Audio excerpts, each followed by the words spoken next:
Hello, my name is Esen Andic-Mortan. I'm an assistant professor of management here at North Central, and today I would like to talk to you about supply chains and what kind of changes we might be seeing in the days to come. So let me first start by offering some outline into what I'm going to offer to you today. Firstly, I would like to talk to you about what supply chain structures are and in a very brief manner, and how we've come to have global supply chains in the first place. What was kind of the factors that affected the world we were living in right before the pandemic hit, and now we're kind of figuring out how things could be going. So that's going to be the outline that I'm going to be following to you. So starting from that structure, what we are seeing today, what we might be seeing in the future. So without further ado, let's get started with talking about what the supply chain structures are. First of all, I would like to offer some information about what these structures um, represent for us in it being global.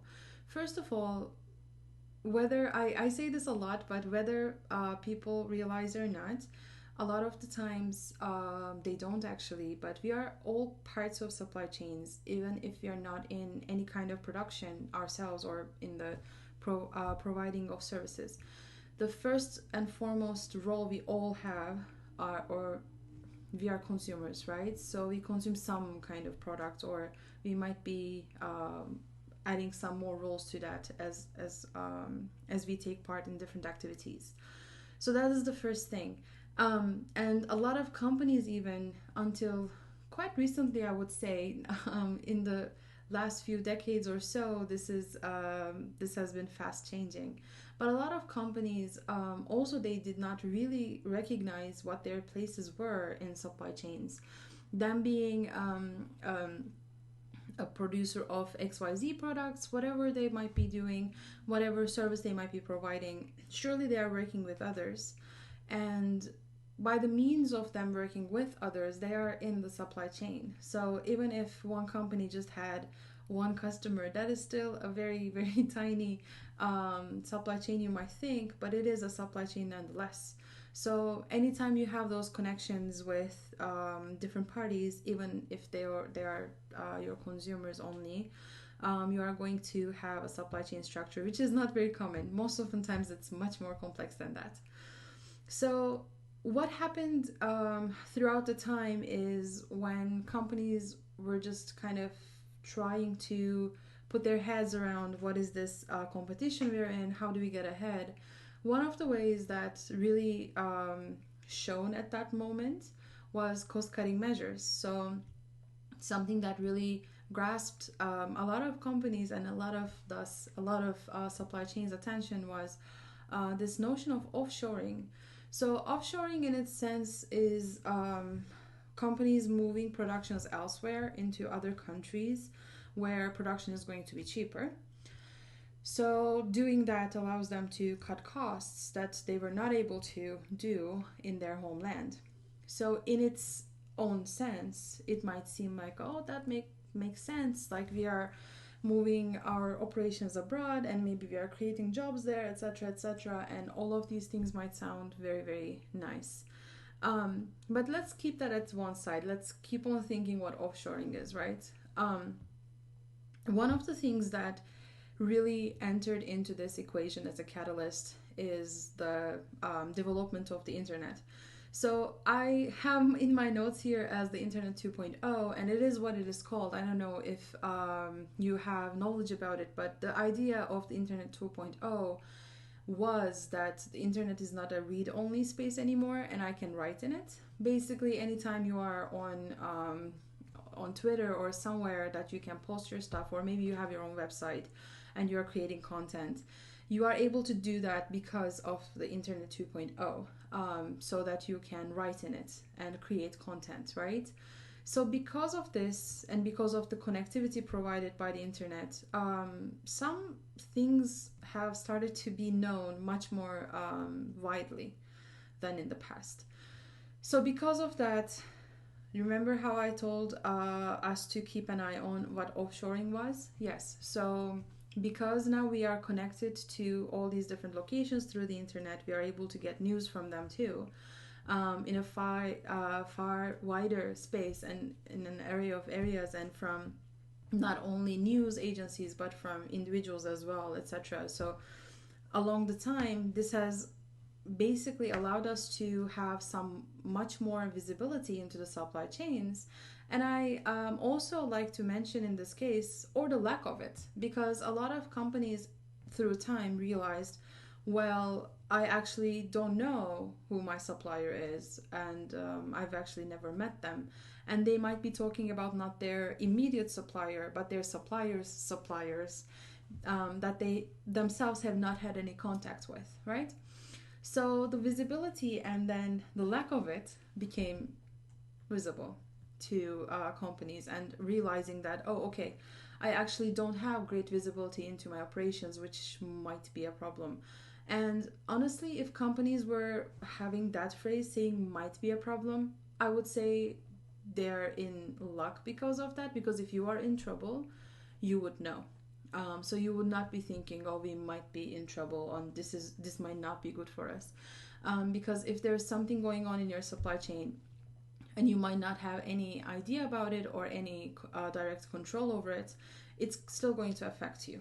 So we can think about this as the use of, let's say, hazardous materials by a supplier, maybe a tier 3 supplier. You have no idea about this, and you have not built in any kind of mechanism that has prevented them from doing that.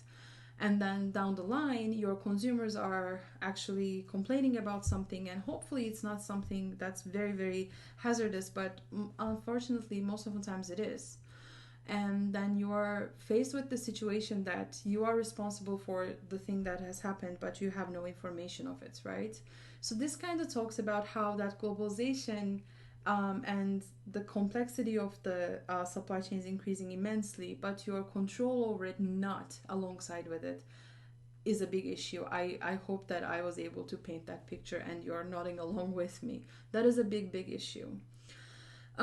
But then there's a good side of it too, because when we're talking about the catalyst of the internet, this also allowed us to have something called servicizing. This is the idea of making things into services instead of just products. So instead of me purchasing a product for myself, I'm able to utilize somebody else's product and have the service done, whatever the service might be. And then I have the utility from it, but I don't necessarily have to own the thing, right? So because of the internet connectivity and us being able to kind of find out these sources, make use of them, and arrange for ourselves has made a lot of difference. And all in all of these things, if you think about it, has come to create a global taste, what I've come to call it, meaning when people have become more mobile, along with the companies becoming so much wider, it's basically just seeking the comforts you have back at home, wherever you might be, and just being used to having access to those things wherever you might be. And this sounds very good, maybe, and having that access to most often times to goods and products, but to some extent to services as well, might seem all good and everything. But then this is the situation that as I have mentioned, this is the situation that I'm describing that has created the environment that allowed such a pandemic to disrupt basically everything that we know. Because there has been so much dependency on this globalization now, because we are so used to our global tastes now, whenever there's a disruption, I mean, just seeing the range of things that we are really concerned about, all the way from very, very grave, very important things to some things very small, like, oh, I could order this and have it within, let's say, 5 days, and now I have to wait months, etc. So the range is very broad, basically, of the concerns that we have, and the importance of them is varying based on what the products or services are needed for. But then the supply chain spans so many different products and so many different services, and all of them are disrupted right now. So I hope that that helps to kind of build a foundation for what it is that was disrupted. And going forward, I would also like to bring forward one more thing, which I've come to call ugly truths. So, along with the internet and everything that I have just described, one thing that became apparent only in the very recent years is the ill processes and ill maybe strategies that some companies were actually employing in these offshored operations.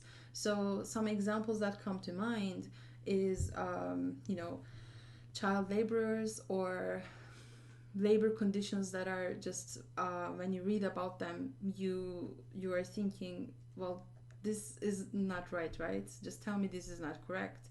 And they are, unfortunately. But then the bright side of that, if there can be, is the fortunately we can now know about these things. So when you are going to a market because it's cheaper labor, you don't necessarily know why it is cheaper. Is it only the value of the money and whatever, or is it that there are cost-cutting measures there that you would actually not even think of, that that wouldn't ever enter into your consideration? Is it that?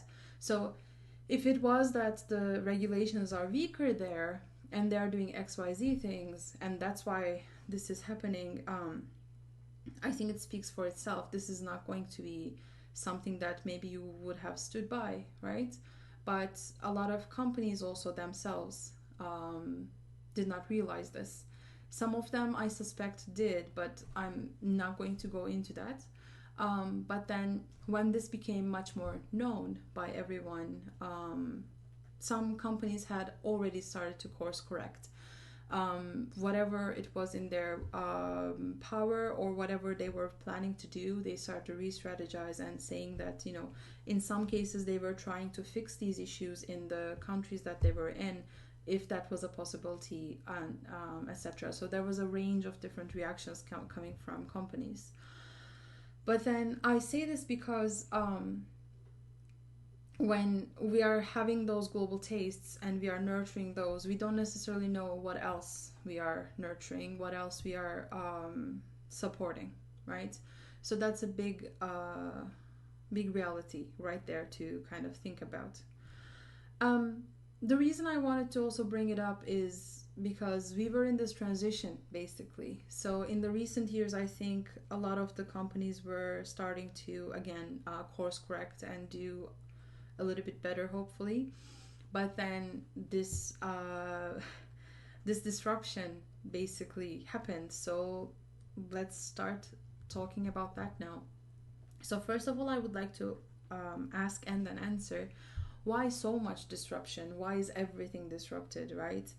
So I only list a few things here, but the main reason is all of the things that I've just described. I'm hoping that it gives you an idea of what kind of a complexity we have in supply chains. It's pretty complex, and when you have disruptions in supply chains, it's a chain effect, a chain reaction. So when something that gets disrupted here, it does affect everything that comes afterwards, and then in a loop, basically, because everything is disrupted, it's not going to be the same supply or demand, and the thing is going to continue like that.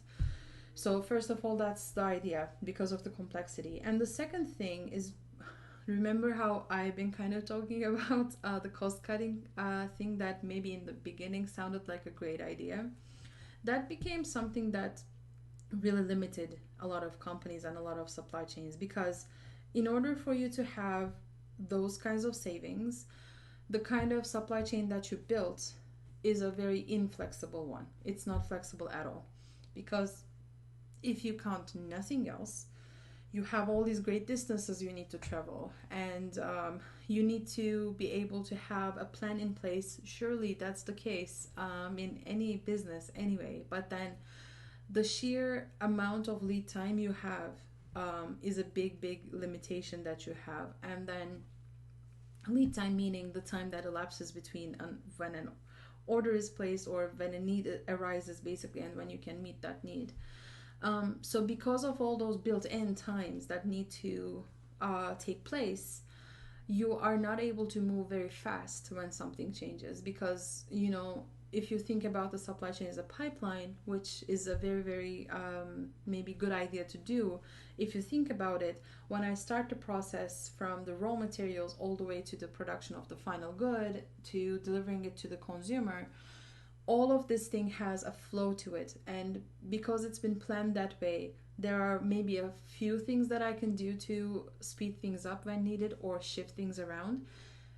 First of all, if I have not planned it, this is not going to go well. Secondly, even if I have planned it, it might not go so well. Because guess what? The disruption did not happen to only one company, only to one supply chain. It happened to all of them. So because of these two main things, because of the lead times and the lack of flexibility, which are already interrelated, we have seen such a big disruption. On top of that, a lot of the things that we are looking at, nobody was even sure, and I think we still are not sure how to approach this, right? So because of that lack of understanding, because this is so novel to all of us, and it is so novel to the circumstances that we are in right now, we don't necessarily know what kind of things are okay to do and what kind of things are okay to try out, etc. So all of these things lead us to be able to not act very fast. So let's ponder about that as we continue. What I would like to kind of move on to talk about is what we have seen. So first of all, something that I look into in my own research as well is the human factor in supply chains. So remember how I said everybody, even if in their consumer roles, are part of supply chains?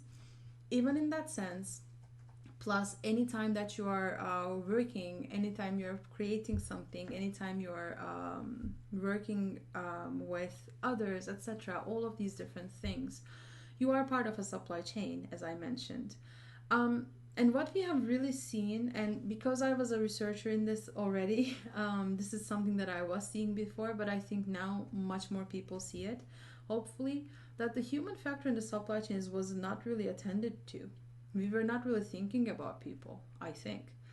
We were thinking about them, honestly, in a very closed kind of way, in the sense that we are consumers and we need stuff.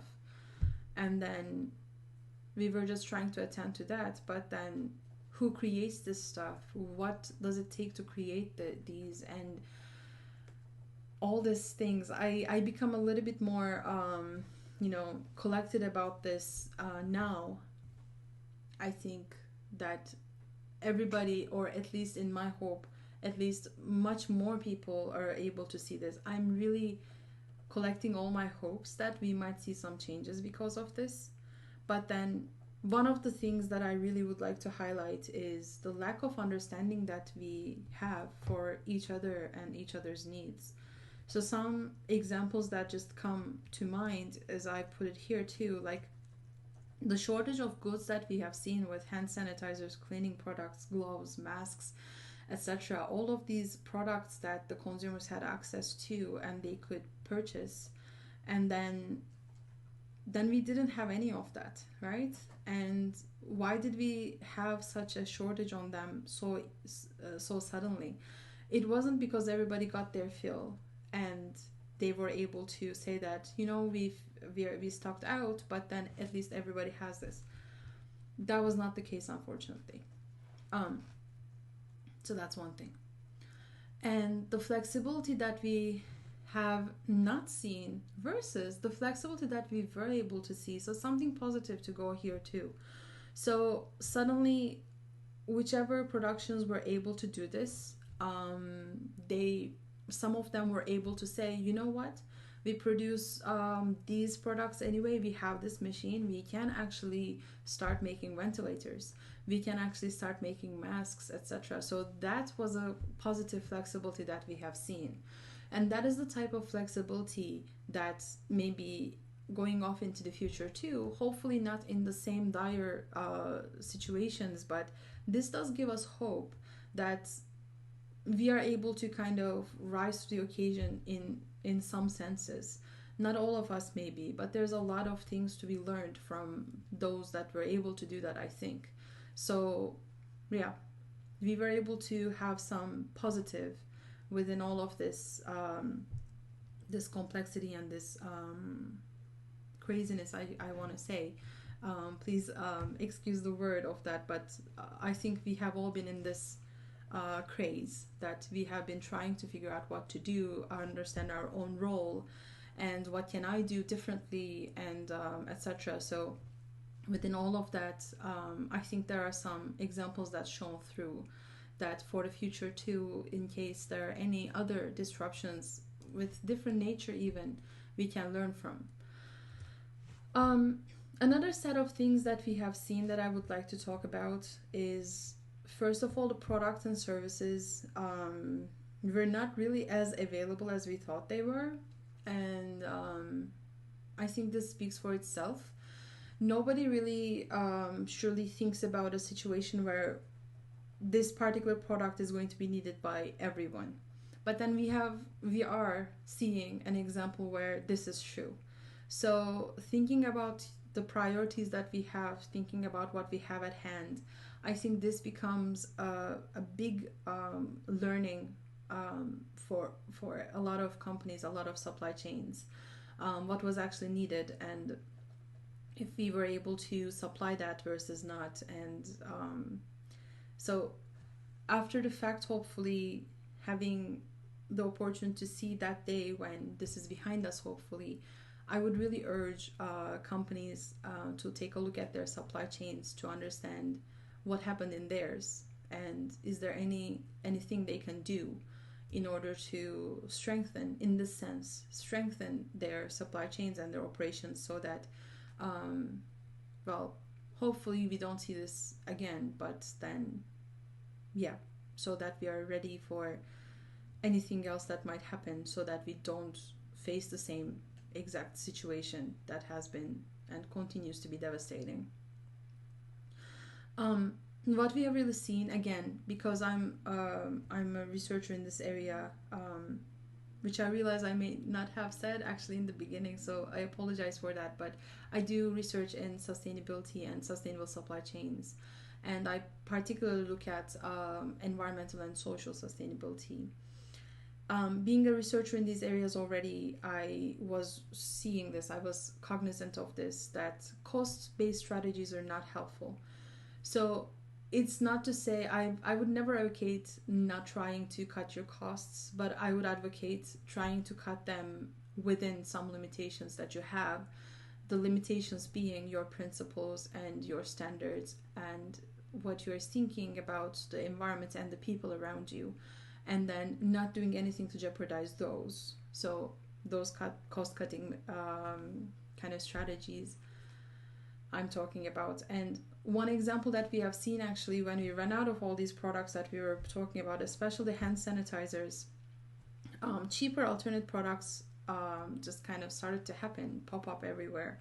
But then we also heard very recently that some of these hand sanitizers have been deadly because of the situation where we are running out of everything, even the materials that we need to build these products, right? So in that sense, we are suddenly in the situation where we are trying to build some products, but we are maybe we have time pressure and we have to get things to the market right now.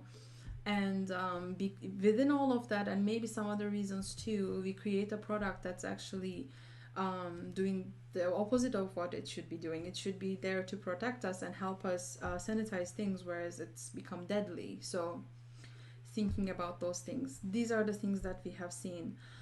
A few of the things that I think we need, first of all, I think whatever I've been talking about kind of is in itself talking to those anyway, but we need flexibilities in supply chains, that's for sure. And I would advocate we need flexibility not only in the companies, like the structure of that, but also from the individuals. So any from any end of the supply chain to the other one, right? So from individuals to the whole systems, we need flexibilities. And within that, I have called on to the fact of the lead times, right? So the lead times, we can build in some flexibility for that. So if you're thinking about how do I do this, and there is one thing that I'm going to talk about maybe a couple more times before my whole segment is done. But what I would really like to call out for is setting up much more realistic expectations. So with the lead times, we are always thinking, what is the bare minimum that I can have already? But then we are promising so much more to consumers. And the second point that I have right now, what you're seeing right now, is this idea of I want it now. This honestly, I will say this pains me a little whenever I hear this. It's not about I need it now, it's about I want it now. Sure, you want it now, okay. Do you have to have it right now? Most often times, no, you don't have to. If it's not about a need, an actual need, you don't have to have it right now. This might sound different to different people, but I will stand by that sentiment, because honestly, this has kind of nurtured itself. I have talked about a few minutes earlier about how companies started to take a look at this, and how do we do this competition, or cost cutting, etc. And then this culture actually started popping up. Within that competition craze, I will call it, a lot of companies started to say, I will have it to you in 10 days, I will have it to you in 5 days, 3 days, 2 days, I will have it to you in 1 hour. Okay, but then this sets some expectations by consumers, and this is just how our psychology works, I think. Because I have access to this, I can have access to this. Why not that one? Why not that one? Why not that one, right? So we get used to it. But then this disruption hits, and then the things that we absolutely need, we cannot have right now. So that's a great big reality to face. And I think those are the things that we should have capacity to be able to do. And in order for us to have capacity for that, we shouldn't be exhausting our other capacities for things that I want it now, I think.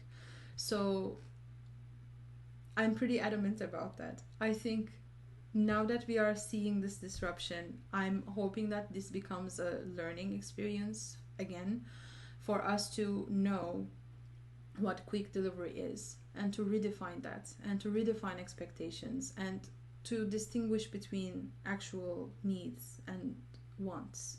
I'm really, really hopeful for this. And I would want to kind of talk about the triple bottom line here a little bit. Maybe you have heard about it before, but this is basically an idea or a definition of sustainability where it talks about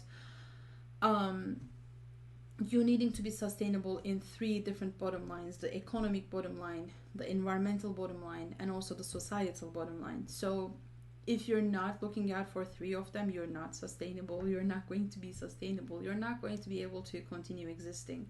At some point you're going to run out of resources because you didn't watch out for them, right? So I think we are facing that in a great big way. And as I was mentioning, before the disruption happened, I think a lot of companies, a lot of supply chains were in the transitioning phase of this.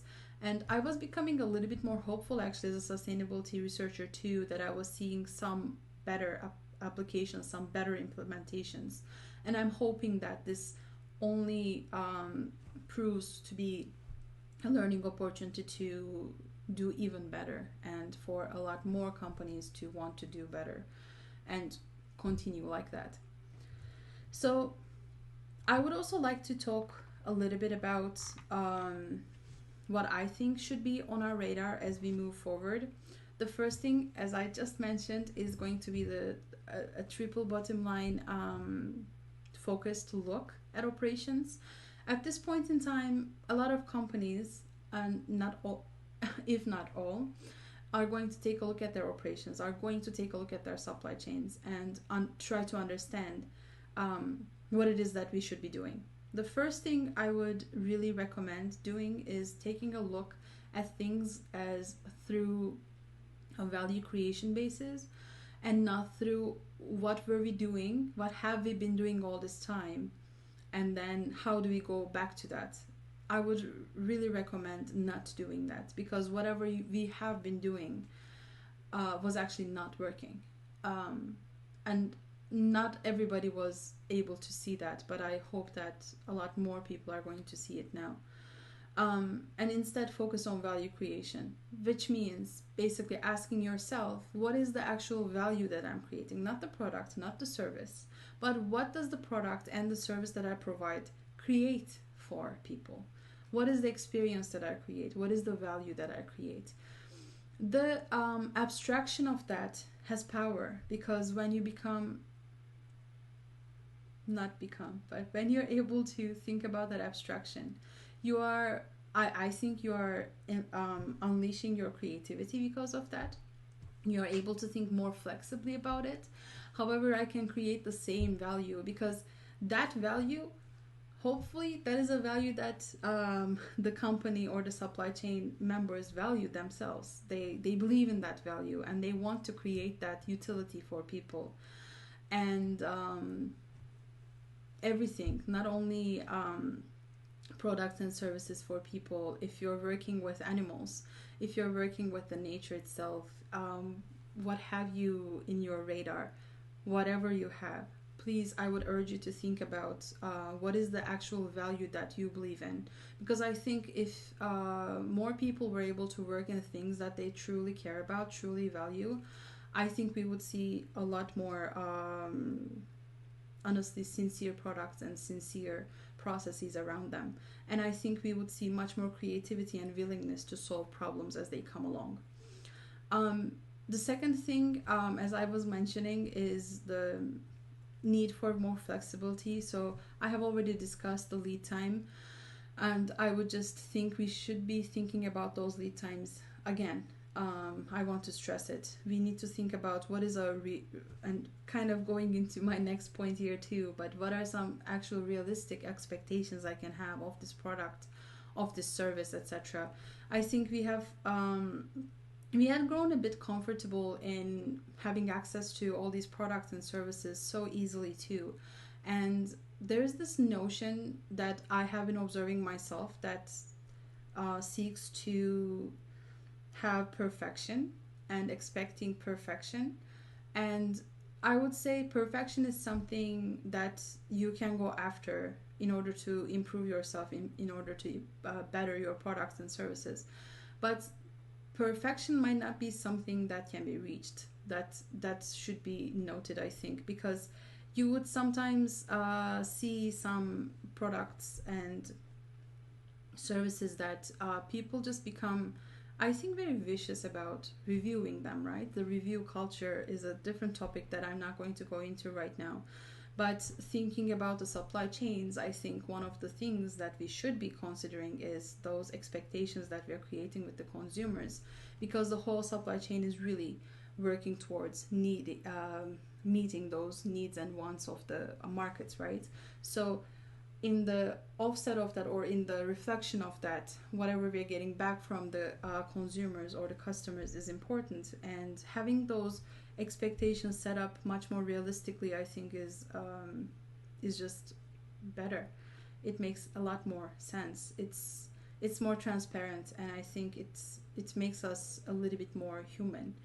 And I think that human factor in the supply chains that I was referring to before is talking about this, us realizing that these products are created by humans. The idea comes from humans, and the humans built this, etc. All of these different things, I think, require us to think about it more humanistically.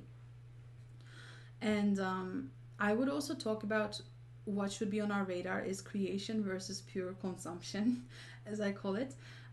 So in this disruptive environment, what we have seen is a lot more people have turned to creation. And when people are able to recognize their own potential for creation, the types of products and services they start needing is a little bit different. It's not the end product and or completed product that they need in the particular thing that they're creating. They are needing much more support services. They are needing maybe semi-finished goods or raw materials, etc. So I think what we could be seeing a little bit more is, if especially thinking that if people have gone into that creation mode and they're enjoying it, they're really understanding from themselves that, oh, this is actually something that I might be wanting to do in the future. I think that should be on our radar too, that we might see a lot more crafters and creators that are geared towards again, not going after the finished product itself, but for them to be crafting them themselves.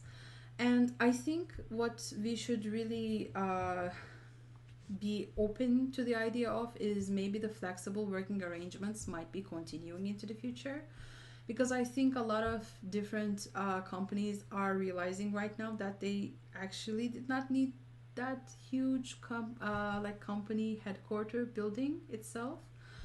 This is not true for everyone, of course, but some of them are realizing that. Some might be saying that, this work from home or work from the office, either way, kind of thing is working better for us, might be leading us to see some changes in the way that we think about working. And it goes back to value creation, honestly, because it's really not that much about spending X many hours in the office and that many hours in the floor and etc. It's much more about what is the value that I'm creating and how do I best create that, right? I think a lot more people are realizing maybe they actually work better at a different place. It doesn't need to be particularly their home, but elsewhere, right? Not the office, for instance. That having that flexibility may be changing the way that we view what a working day looks like, and that's why I think it might be with us from now on. Not in every workspace, not in every company, but yeah, we might be seeing that flexible working arrangements in continuation. So a little bit more things. So first of all, I think, and I'm very happy about this and hopeful about the change for this, but I think there might be, and hopefully there might be, more regard for health concerns, physical and mental. I don't know if I need to highlight this because everybody is at a very different place in their level of engagement with this topic, I would say, but especially mental health concerns, I think, was not addressed as well as it should have been in the past. And I think having this access to more flexible working arrangements, first and foremost, or actually having faced such a big disruption, maybe creating this space for people to have more conversations even with themselves about what was really going on with them, and providing people actually the space, the headspace and the physical space for them to express themselves. I think that might be and hopefully that might be coming up, and I'm very hopeful for that, because thinking about the human in the supply chains, that's what we have. That's all we have, actually, because without the humans, I'm not going to go into that kind of a discussion right now, but what are we doing, right? So I don't know. I think we should be really thinking about what being human means, and what kind of things we can have as humans and have great benefits for, not only using up the natural resources, but how do we actually create benefits that doesn't do that actually maybe co-create with the environment, and we are maybe hopefully better to animals as well. And everything about the natural environment, I'm hoping that we are learning a little bit more about all of these different things that we can be more humane about. Um, so something that really comes exactly from that again is this idea of automatization and robotization. This has been on the radar for some time now, and I've actually quite frequently received the question like, oh, what if I lose my job to robots? And that is something that, again, has been around for some time, the idea. And I'm thinking that we are likely to see the speeding up of this process. But what I would really hope for, what I would really caution for, is doing that in a careful and meaningful way. So if there are processes and things that we are thinking of automatizing, um, what are we going to do with the humans that were actually in that role, right? So how do we make sure that we are doing this transition, if this transition makes sense? It should make sense not only on the cost-cutting measure. That's what the triple bottom line and the sustainability idea I'm very, very passionate about helps with thinking, I think. Because when you think about all three, what does this mean for my economic standing? What does this mean for my environmental standing? What does this mean for my societal standing? I think if we are thinking about all three, we are able to craft much more sustainable, as the name also suggests, strategies that can have much more hopeful future in itself.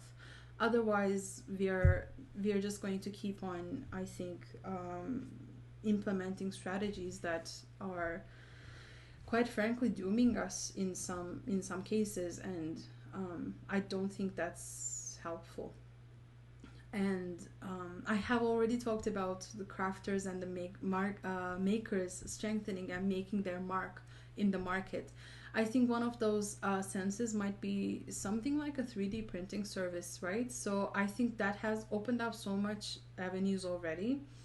And just this idea of, dependency on particular things has started to become a little bit shattered, actually, because prior to 3D printing, we would think I have this product that I had purchased over 30 years ago, let's say, and the manufacturer doesn't provide this particular thing anymore, and they don't support the product anymore, they don't make it, I cannot get this fixed. And the 3D printing service idea really came forward and created situations where you can still make use of those products. I think that's a very as long as the material that you use for 3D printing is of the sustainable sort, that is a very sustainable approach, actually, because it helps us